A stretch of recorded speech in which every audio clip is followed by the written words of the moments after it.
A day after the BCCI's outvoting at the crucial ICC meet in Dubai, World Cricket's governing body has officially announced its revamped financial model, signalling the end of the all-powerful Indian Cricket Board's clout. The BCCI was the primary objector to the ICC governance and financial reforms process initiated by the outgoing ICC chief Shashank Manohar and up for vote at the Dubai meet. The financial revamp sees BCCI lose massive revenue to the tune of nearly $300 million over an 8-year cycle, and the board's desperate attempts to stall the passing of the proposal was rejected by all other full member nations as the vote went 9-1 in favor of the reforms.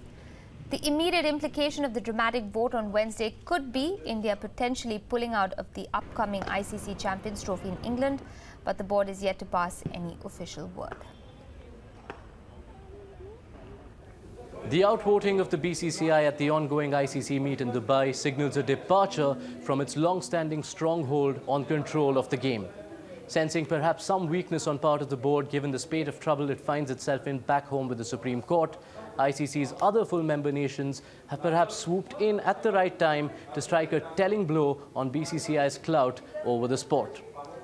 Why was the BCCI so adamantly against the proposed financial reforms to the ICC?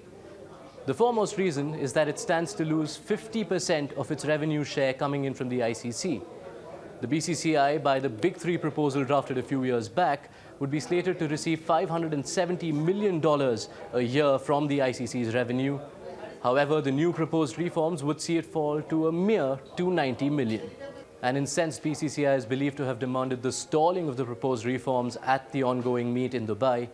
And the ICC, it was learned, initially sought to placate the board by offering an additional $100 million that would see the board still receive a fair amount of $400 million. But the rejection of that counteroffer by the BCCI is believed to have finally irked the full members to no end. Why is this for the good of the game at large?